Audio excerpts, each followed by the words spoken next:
देख रहे हैं शब्बीर तो देखेगा।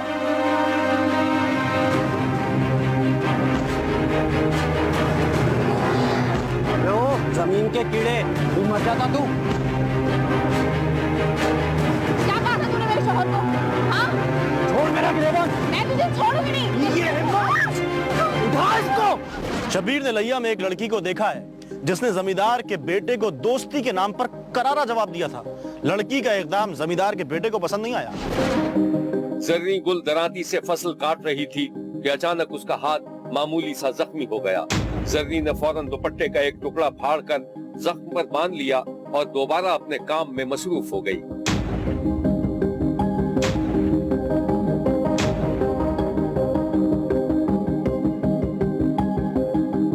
खेत में कई और लड़कियां भी मजदूरी कर रही थी। जर्री ने काम खत्म होने के बाद घास फूस का एक गट्ठा बांधा और घर की तरफ रवाना हो गई, जो खेत के किनारे पर वाक़ था।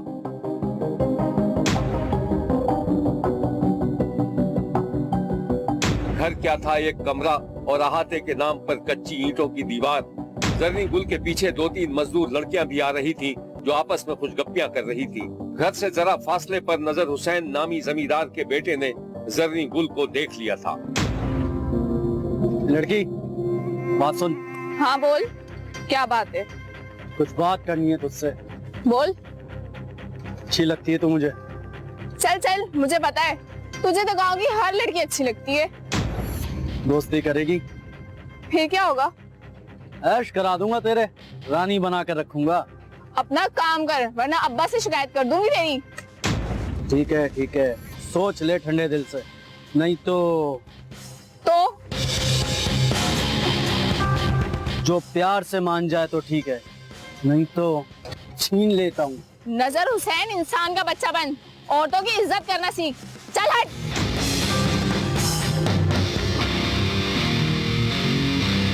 जरीन गुल लैया के इलाके सुल्तान कोट की रहने वाली थी। बाप खेत मजदूर था और वो खुद भी मजदूरी किया करती थी। जर्री गुल लैया के इलाके सुल्तान कोट की रहने वाली थी। बाप खेत मजदूर था और वो खुद भी मजदूरी करती थी। शब्बीर ने देखा कि जर्री गुल इंतहाई खौफ के आलम में अपने बाप को जमींदार के बेटे की शर्मनाक धमकी के बारे में बता रही थी। जिसके बाद जर्री का बाप जमींदार के घर पहुंच गया तो जमींदार का बेटा नजर हुसैन उसे टकरा गया। वो घर के बाहर डेरे पर अपने दोस्तों के साथ बैठा था। जर्री के बाप ने जब जमींदार के बेटे से एहतजाज किया तो उसने जर्री के गरीब बाप को धमकी देकर वहां से जाने पर मजबूर कर दिया। जर्री के बाप ने वापसी पर बेटी को मजदूरी करते देखा तो उसे अपने साथ लेकर घर की तरफ रवाना हो गया। जमींदार के बेटे की गुंडागर्दी और दीदा दिलेरी की वजह से जरीन के बाप ने बेटी की शादी करने में देर नहीं लगाई और जब ये खबर जमींदार के बेटे को मिली तो वो तिलमिला कर रह गया।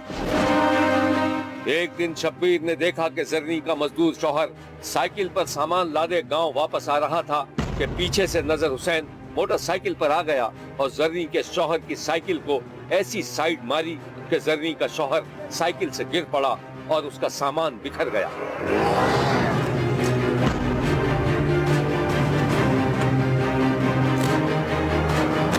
अबे ओ जमीन के कीड़े, अभी मर जाता तू।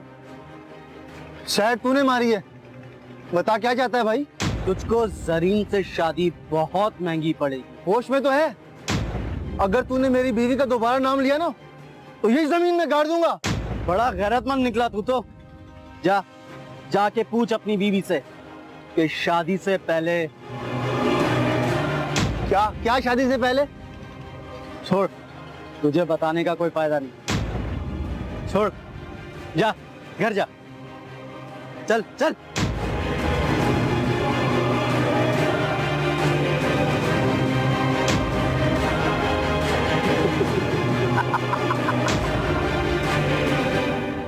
अपने शर्मनाक मकासद में नाकाम होने के बाद जमींदार के बेटे ने जरीन गुल के शौहर के दिल में शक का बीज बो दिया था और अब वो अपनी नई नवेली बीवी के बारे में मशकूक हो गया था।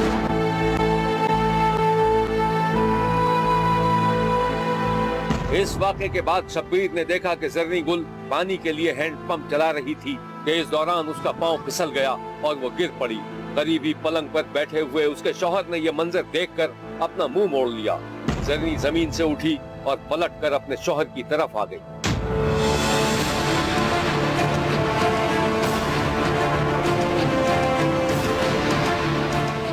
सामने में गिरी हूँ और तू मुझे उठा भी नहीं सकता। अरे तुझे क्या होना है? कौन सी तुझे चोट लग गई है?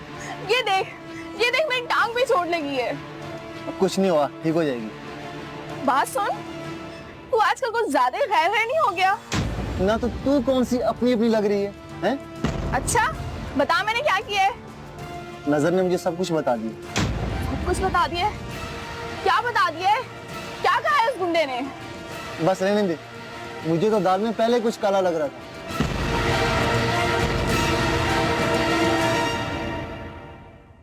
जरीन की शादी को 2 बरस हो चुके थे और इस दौरान वो 6 महीने की बच्ची की मां बन चुकी थी।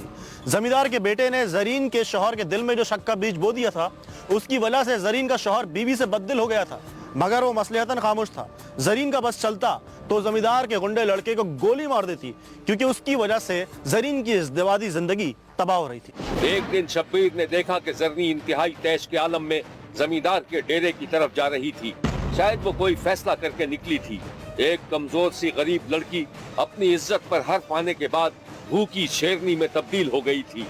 जरनी डेरे पर पहुंची तो जमींदार का बेटा नजर अपने एक दोस्त के साथ बैठा था। जरनी ने आओ देखा न ताओ जमींदार के बेटे का गिरेबान पकड़ लिया।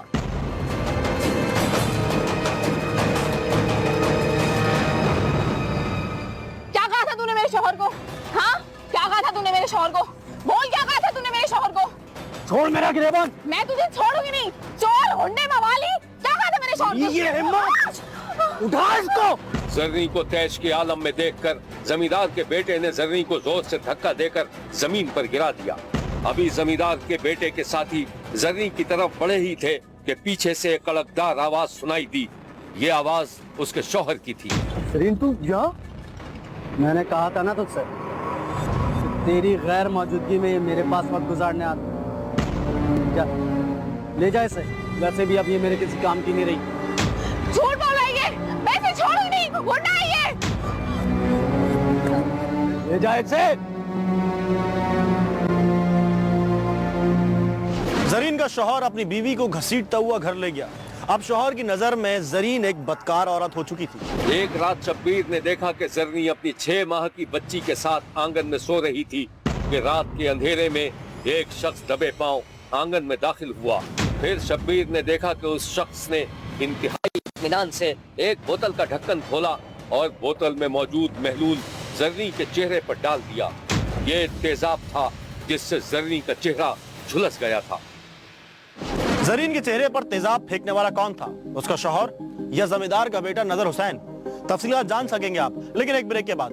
कहीं जाइएगा मत, क्योंकि कोई देखे ना देखे, शब्बीर तो देखेगा।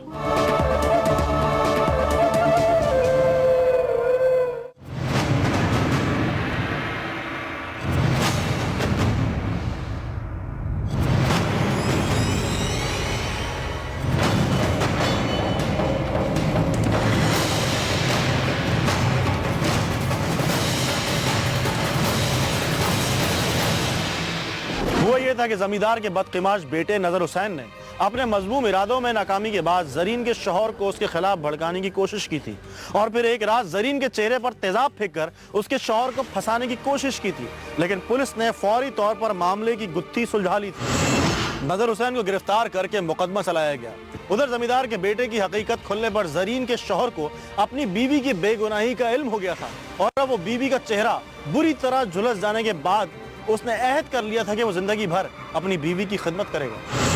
जरीन को 12 बरस पहले इलाके के गुंडे ने तेजाब से जलाकर बेचेहरा कर दिया था। इस दौरान जरीन के 3 बच्चे पैदा हो गए थे, जो अपनी माँ के चेहरे से खौफ खाने के बजाय उससे प्यार करते रहे। ये है जरीन जिसका गरीब शौहर उसका इलाज न करा सका। मैं गरीब आदमी हूँ, सारा दिन मेहनत मजदूरी करता हूँ। जो कुछ था मैं अपनी बीवी के इलाज के लिए ला चुका हूँ। उसके बाद मेरे पास कुछ भी नहीं रहा। सारा दिन मजदूरी करता हूँ, क्योंकि एक दिन मजदूरी लगती है, दूसरे दिन नहीं लगती। 4 बच्चे हैं मेरे, स्कूल जाने के लिए बहुत तंग करते हैं, खर्चा मेरे पास नहीं होता। क्या मैं बीवी का इलाज नहीं करा सकता?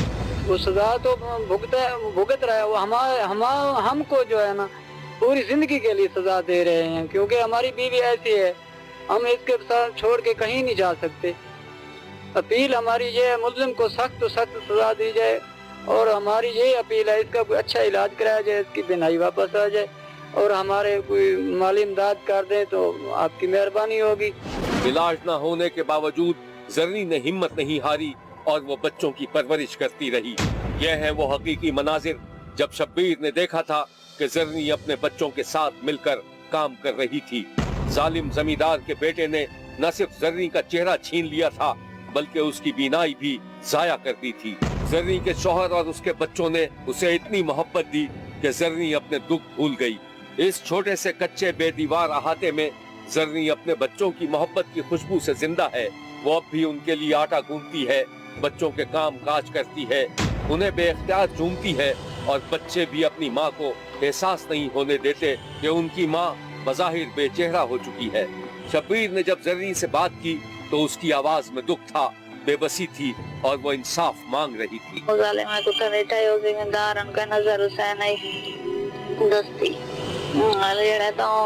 लगा रहे मेरे बाप को आके वहाँ के अच्छा मेरा बेटा है, कोई गलत ना करे। सियांदा 2 साल के बाद मेरी बेटी पैदा थी गई, 4 महीने वहाँ के रात को तेजाब से के ना कोई लड़ाई ना झगड़ा के शेगा नहीं कोई गाल कहना यहाँ के तेजाब साड़ी तासी और तो 1 मिनट सेकंड लगे, लेकिन मैं तो सारी जिंदगी बर्बाद कर देती थी। उसके बाद मेरे पास ज्ञान हुई हॉस्पिटल इलाज की न रह गए साल पूरा ऐसा इलाज की गए वाले घर वाले ऐसे घरों वाला ही खाता एक रेस्ट सेंटर लेंदा भी आओ तो ऐसा तो इलाज करें इस्लामाबाद मेरी अकील है कि एक तो मुल्जिम को कोई सजा नहीं मिली ना सजा अलबत्ता ओ जिम्मेदार कैसे दे देना हर जगह पे कोई यार पैसे दियो हर कोई सुन दे मेरी तो सारा तो सुन दे सारी। जरीन गुल एक शरीफ मजदूर औरत थी जिसकी जिंदगी तबाह कर दी गई थी। शब्बीर का कहना है कि ये इंतहाई अफसोस की बात है कि मुल्क की एक बेटी का चेहरा झुलसा दिया गया, लेकिन हुकूमत के कानों पर जूं तक नहीं रेंग सकी। अगर जर्नी का इलाज कराया जाता तो काफी हद तक उसका चेहरा बहाल हो सकता था। शब्बीर ने मुतालबा किया है जर्नी का मुकम्मल इलाज कराया जाए ताकि उसके दुखों का किसी न किसी हद तक मुदावा हो सके। देखते रहिए क्योंकि कोई देखे न देखे शब्बीर तो देखेगा।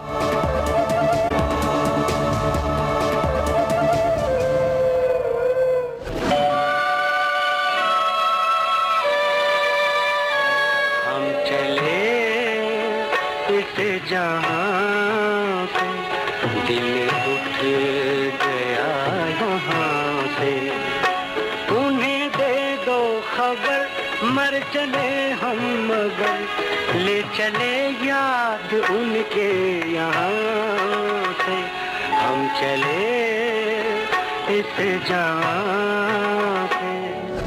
भावलपुर में पुलिस वालों ने एक मोटरसाइकिल सवार को रोककर मोटरसाइकिल पर सवार 2 अफराद को नीचे उतार लिया था। पुलिस इन अफराद से कुछ न कुछ बरामद कराने के लिए हाथ पांव मार रही थी।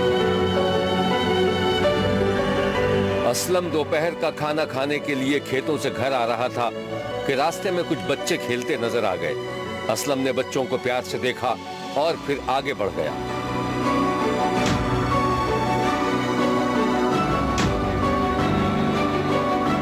कुछ दूर जाने के बाद असलम हाँफने लगा तो वो सस्ताने के लिए एक जगह बैठ गया।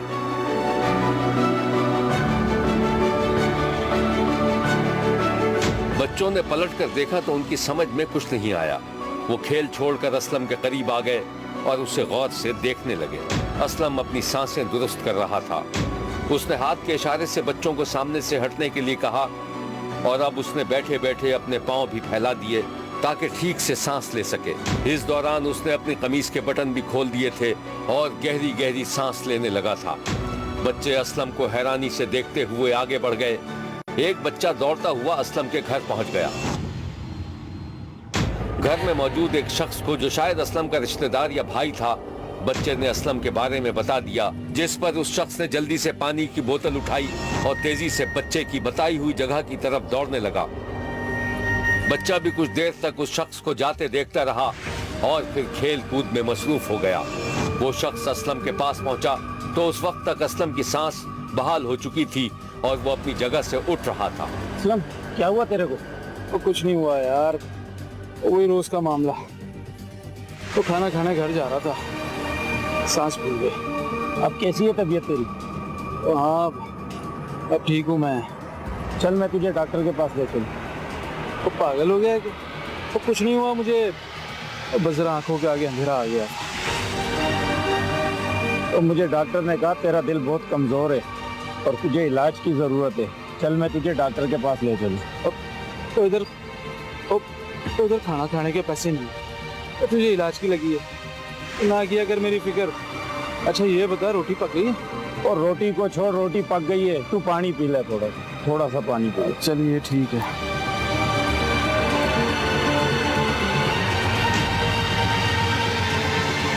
चल मेरे साथ चल। 35 साल असलम बहावलपुर के इलाके नूरपुर का रिहायशी था। शादीशुदा था और मेहनत मजदूरी करके घर वालों की किफालत करता था। सख्त मेहनत, मुशक्कत और मुनासिब ग़िज़ा और माहौल ना मिलने से इसकी सेहत मुतासिर हो रही थी और उसे दिल की बीमारी भी लाक थी।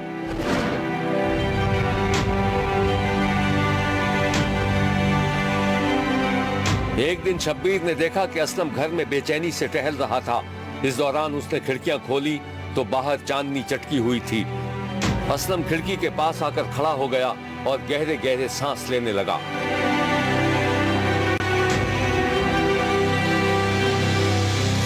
इस दौरान असलम की बीवी ने उसे देख लिया तो वो उसके पीछे आकर खड़ी हो गई। असलम, तबीयत तो ठीक है तेरी? इतनी रात तक जाग रहा है? ऐसा नींद नहीं आ रही थी। देखो जरा, तेरी तो सांस उखड़ रही है असलम। तू परेशान मत हो, ये तो अब रोज का मामूल है। 10 दफा तुझे कह चुकी हूँ किसी अच्छे डॉक्टर को चेक करा ले। अरे दिखाया था उसे भी, वो कहता है सब ठीक है, ये तो बस जरा थकन की वजह से हो जाता है। हाँ, तो सारा दिन इतनी मेहनत भी तो करता है, इतना काम करता है। अल्लाह पता नहीं हमारी कब सुनेगा, पता नहीं कब हमारे हालात बेहतर होंगे। अच्छा चल, तू मेरे साथ बाहर चल, कोई ठंडी हवा खाएगा तो सही हो जाएगा। असलम की बीवी अपने शौहर को लेकर बाहर निकली तो आंगन में सन्नाटा था, मगर ठंडी ठंडी हवा चल रही थी। बीवी ने असलम को एक पुरानी सी कुर्सी पर बिठा दिया और फिर उसकी कमीज के बटन खोल दिए। असलम गहरी सांस लेने लगा। दूसरे ही लम्हे उसकी बीवी मटके पर गई और कटोरे में पानी उंडेलने लगी। असलम की बीवी पानी लेकर आई तो असलम की हालत मजीद खराब हो रही थी और उसे लग रहा था जैसे उसका दिल बंद हो जाएगा। असलम ने पानी पिया तो उसने एक गहरा सांस लिया। असलम की बीवी ने अपने शौहर की तरफ देखा तो उसकी आंखों में आंसू आ गए।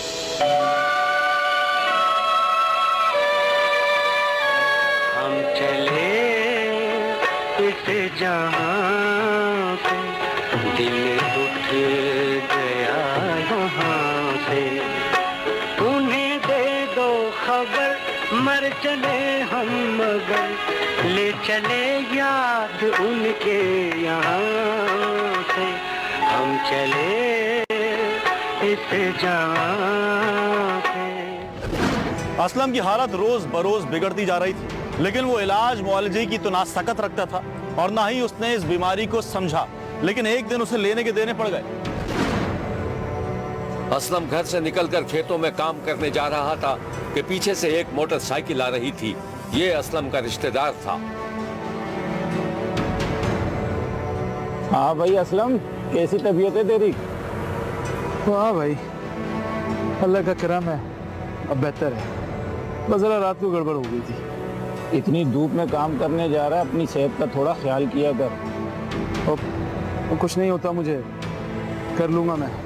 अब इतनी धूप में खेतों की तरफ जाएगा, ऐसा कर बैठ, मैं तेरे को ले जाता हूँ अपने साथ। असलम जैसे ही मोटरसाइकिल पर बैठने लगा उसका सांस उखड़ने लगा और असलम दिल पकड़कर नीचे बैठ गया। रिश्तेदार ने यह मंजर देखा तो उसे फौरी तौर पर सूरत हाल का अंदाजा हो गया। उसने फौरन मोटरसाइकिल स्टैंड पर लगाई और असलम को उठाने लगा। अस्सलामुअलैकुम सर। क्या हाल है? खैरियत से? क्या वो खैरियत? सर इसकी तबीयत बहुत खराब है, हॉस्पिटल लेके जा रहा हूँ। असलम के रिश्तेदार ने जब पुलिस वाले को असलम की तबीयत के बारे में बताया तो अवाम के महफिजों ने इंतहाई समझदारी और शफकत का इजहार करते हुए तेजी से अस्पताल ले जाने की हिदायत की थी।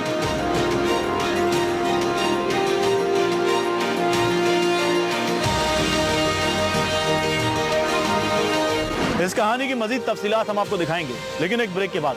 कहीं जाइएगा मत, क्योंकि कोई देखे ना देखे, शब्बीर तो देखेगा।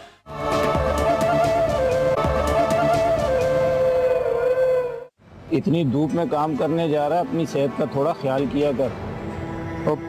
तो कुछ नहीं होता, मुझे कर लूंगा मैं। अब इतनी धूप में खेतों की तरफ जाएगा, ऐसा कर बैठ, मैं तेरे को ले जाता हूँ अपने साथ। असलम जैसे ही मोटरसाइकिल पर बैठने लगा, उसका सांस उखड़ने लगा और असलम दिल पकड़कर नीचे बैठ गया। रिश्तेदार ने ये मंजर देखा तो उसे फौरी तौर पर सूरत हाल का अंदाजा हो गया।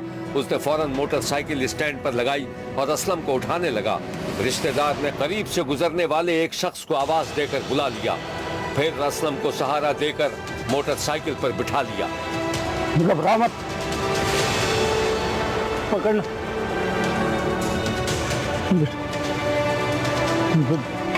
कुछ नहीं होगा तेरे को असलम, घबराना मत, कुछ नहीं होगा तेरे को। असलम के पीछे राहगीर बैठ गया। असलम के रिश्तेदार ने मोटरसाइकिल स्टार्ट की और तेजी से भगानी शुरू कर दी। अब मोटरसाइकिल का रुख अस्पताल की तरफ था। शब्बीर ने देखा कि जब मोटरसाइकिल न्यू सब्जी मंडी कराची मोड़ के मकाम पर पहुंची तो वहां कुछ पुलिस एहलकार मौजूद थे जो चेकिंग कर रहे थे। शब्बीर ने पुलिस वालों को देखा तो उसे इत्मीनान हो गया कि अब असलम को अस्पताल पहुंचाने में पुलिस वाले भी मदद करेंगे। शब्बीर ने चश्मे तसव्वुर से देखा कि पुलिस ने एक मोटरसाइकिल पर 3 अफराद को बैठा देखकर मोटरसाइकिल रोक ली थी। अस्सलाम वालेकुम सर। क्या हाल है, खैरियत से? क्या वो खैरियत? सर इसकी तबीयत बहुत खराब है, हॉस्पिटल लेके जा रहा हूँ। असलम के रिश्तेदार ने जब पुलिस वाले को असलम की तबीयत के बारे में बताया तो अवाम के महफिजों ने इंतहाई समझदारी और शफकत का इजहार करते हुए तेजी से अस्पताल ले जाने की हिदायत की थी। शब्बीर ने चश्मे तसव्वुर से ये भी देखा कि पुलिस वाले खासे खुदा तरस लग रहे थे। उन्हें खल्क़े खुदा का ख्याल था और वो हक हलाल की रोजी के लिए सड़कों पर खड़े थे। अभी शब्बीर इन्हीं ख्यालों में गुम था कि अचानक पूरा मंजर बदल गया। चश्मे तसव्वुर झूठ, फरेब और धोखा साबित हुई और असल सूरत हाल सामने आ गई। उस रोज असलम और उसके साथियों के साथ जो कुछ हुआ उसकी तमसील कुछ यूं है। जैसे ही मोटरसाइकिल पुलिस वालों के सामने पहुंची, एक एहलकार की कड़कदार आवाज सुनाई दी। ओए रुक जा, किधर जा रहे हो? अस्सलाम वालेकुम सर। सर अस्पताल लेके जा रहा हूँ। कहाँ रहते हो? साहब ये करीब में ही रहते हैं। फैसल से?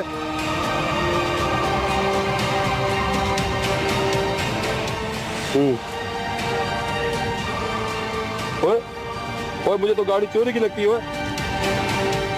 सर ये मेरे अपने नाम पर है, मेरी अपनी गाड़ी है सर, इसके कागजात मेरे पास मौजूद है, सब कुछ है, ये मेरे अपने नाम पर है सर। नीचे उतरो, इसको भी नीचे उतारो। सर खुदा के लिए इसकी तबीयत बहुत ज़्यादा ख़राब है, हमें हॉस्पिटल जाना है सर। नीचे उतरो, मैंने बोला ना नीचे उतरो, तलाशी दो। असलम के रिश्तेदार ने सहारा देकर असलम को उतारा तो वो दिल पकड़कर तड़पने लगा। क्या कह रहा था तू? हाँ आओ पकड़। एहलकार ने बारी बारी सबकी जामा तलाशी ली और जब कोई चीज बरामद न हो सकी तो वो मजीद मशकूक निगाहों से उन्हें देखने लगा। साहब आपकी मेहरबानी होगी साहब, ये मर जाएगा, हमें जाने दो साहब। बहुत बोलता है तू। हाँ सीधा खड़ो। दूसरे एहलकार को कुछ अंदाजा हो गया था कि असलम को दिल का दौरा पड़ा हुआ था, लेकिन इसके बावजूद वो तोड़ जोड़ करने से बाज नहीं आ रहा था। दूसरा एहलकार असलम के रिश्तेदार को एक तरफ ले गया।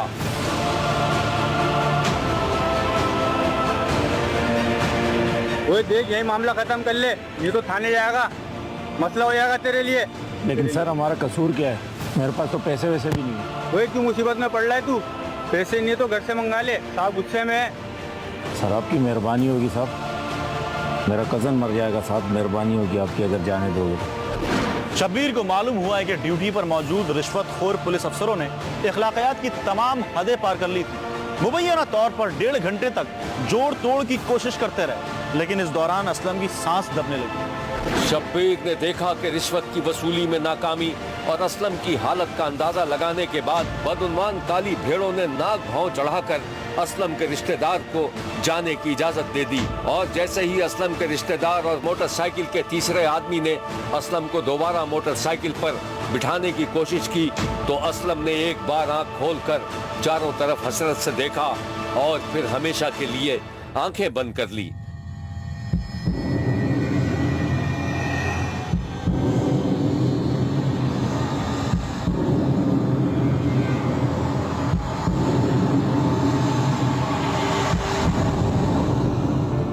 असलम की मौत देखकर रिश्वतखोर पुलिस एहलकारों के पसीने छूट गए और वो वहां से रफू चक्कर हो गए।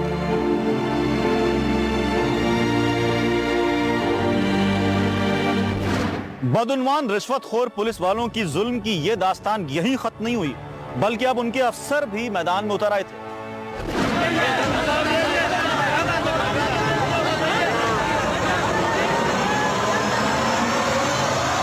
हुआ ये था कि असलम की मौत के बाद गांव वालों ने असलम की लाश सड़क पर रखकर एहतजाज किया, तो असलम की मौत के जिम्मेदार पुलिस एहलकारों के सीनियर साथी भी वहां पहुंच गए। बजाय इसके कि वो मजलूमों के साथ हमदर्दी करते, उल्टा एहतजाज करने वालों को कानून का सबक पढ़ाने लगे। ये मनाजिर जरा आप खुद देख लीजिए, जब रिश्वतखोर एहलकारों का सीनियर अफसर एहतजाज करने वालों को ही मुरीद इल्जाम ठहरा रहा था। मेरी बात सुनो। नहीं, आपने मेरे हथेले हाथ ना किया, मेरी हया ना किया आपने। इसका मतलब क्या चेकिंग ना करें? ये खड़े हैं गोली के सामने। नहीं, इसका क्या मतलब? इसको रोके ना। आप एम्बुलेंस में थे, हम तो भाई एम्बुलेंस भी चेक करते हैं, हम तो एम्बुलेंस भी चेक करते हैं। नटी से हम लोग आ रहे थे सुबह के टाइम, हमारे मरीज के साथ दिल का अटैक हुआ है, हॉस्पिटल लेकर जा रहे थे। यहाँ पे जो मौके के ऊपर पुलिस वाले थे, उन्होंने हमारी गाड़ी रोक ली है और हमें आगे नहीं जाने दिया है। डेढ़ घंटा रोक के रखा है। उसके बाद उन्होंने बोला हमें पैसे दोगे तो आगे जाओगे, नहीं तो नहीं जाओगे। हमने लाख उनसे मिन्नतें की हैं कि यार हमारे साथ इमरजेंसी है, इन लोगों ने हमें नहीं जाने दिया। असलम की अलमनाक मौत के हवाले से पुलिस का कहना था कि असलम को सुबह 6:15 पर तलाशी के लिए रोका गया था और मामूली चेकिंग के बाद छोड़ दिया गया था। 3 लोग आए थे सुबह 6:15 बजे। उस दिन मंगल का दिन होता है, साथ ही वहाँ पे मंडी मवेशियाँ लगती है। उनको पिकट SPS हमारी थाना कैंट की पिकट है, वहाँ पे रोक के चेक किया गया है। उसकी बॉडी सर्च की गई है, उससे गाड़ी के कागजात चेक किए गए हैं और उन्हें CNIC कार्ड दिखाने के लिए कहा गया है। तो उनके पास CNIC कार्ड नहीं थे। उन्होंने बताया कि एक बंदा मरीज है जिसको मोटरसाइकिल पे लेके जा रहे हैं। उसकी वेरिफिकेशन करने के बाद उनको जाने दिया गया। वो बंदा जब हॉस्पिटल पहुँचा PVI, तो वहाँ पर उसकी डेथ हो गई। डेथ होने के बाद वहाँ से उन्होंने उसकी डेड बॉडी वसूल की और एम्बुलेंस पे लेके वापस आ रहे थे। जब वापस आए तो उन्होंने वहाँ पे आके एहतजाज किया कि सुबह पुलिस ने हमें चेकिंग के लिए रोका था, अगर चेकिंग के लिए ना रोकते तो हम हॉस्पिटल में जल्दी पहुँच जाते। जबकि अस्पताल के शोबे इमरजेंसी के इंचार्ज का कहना था कि मोहम्मद असलम को 13 अक्टूबर को सुबह 7:30 बजे मुर्दा हालत में वसूल किया गया था। इंचार्ज का ये भी कहना था कि असलम का इंदराज मुर्दा रजिस्टर में करके लाश गुस्सा के हवाले कर दी गई थी। 13 तारीख की सुबह 7:30 बजे असलम राहुल शेर उम्र 45 साल सुबह 7:30 बजे हमारे पास रिसीव हुआ था इमरजेंसी डिपार्टमेंट में। तो यहाँ पर जब हमारे पास रिसीव हुआ तो रिसीव डेट था। शब्बीर ने दोनों मौक़िफ़ सुनने के बाद सवाल उठाया है कि क्या जाए वकूअ से अस्पताल तक का वाक़या मोटरसाइकिल ने 1.25 घंटे में तय किया होगा, यानी 6:15 बजे सुबह से लेकर 7:30 बजे तक। एहलकारों और उनके अफसरों ने धौंस धमकी देकर एहतजाज खत्म करा दिया था। इस वाकये की खबर मीडिया पर चलने के बावजूद हुक्काम बाला के कानों पर जूं तक न रेंगी, जबकि RPO भावलपुर ने थोड़ी बहुत इंसानियत का मुजाहरा करते हुए इंक्वायरी का हुक्म देकर मामले को ठप कराने की कोशिश की थी। शब्बीर का कहना है कि इस बदतरीन इंसानियत सोज वाक़े पर जितना भी पर्दा डाल दिया जाए, शब्बीर की आंख से ओझल नहीं हो सकता। शब्बीर ने सवाल किया है कि वो पुलिस जो मुजरिमों को एक नजर में पहचानने का दावा करती है, आखिर एक बीमार आदमी को क्यों न पहचान सकी। शब्बीर ने ये सवाल भी किया है कि 3 आदमियों की जामा तलाशी और चेकिंग में ज्यादा से ज्यादा कितनी देर लग सकती है, 5 मिनट, 10 मिनट के 1.5 घंटा। शब्बीर ने वाकई में मुलव्विस एहलकारों को सख्त तरीन सजा देने, उन्हें नौकरियों से निकालने और उनके खिलाफ हर तरह की कानूनी कार्रवाई का मुतालबा किया है। शब्बीर को मालूम हुआ है कि जब घर में मौजूद असलम की बीवी को अपने गरीब और लाचार शौहर के रास्ते में मरने की खबर मिली तो उसकी आंखों से आंसू जारी हो गए। उसे कुछ दिनों पहले का वो मंजर याद आ गया जब चांदनी रात में उसका शौहर बेबसी से सांस ले रहा था और माहौल पर अलमनाकी छाई हुई थी।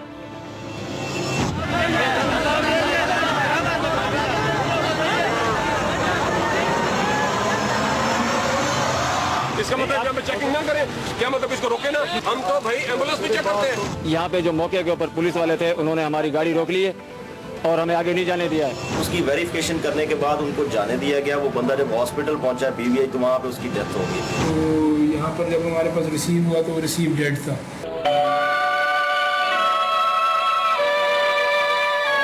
हम चले इस जहां से, दिल उठ गया यहाँ से।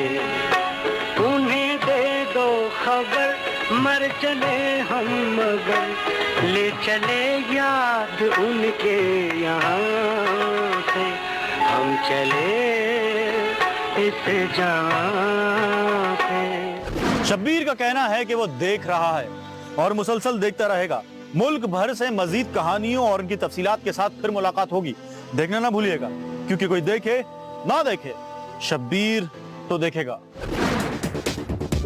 अगर आप अपने इर्द गिर्द होने वाले किसी गैर मामूली वाक़े से शब्बीर को आगाह करना चाहते हैं तो SMS करें SAB लिखकर स्पेस दें और अपना मैसेज अपने शहर और नाम के साथ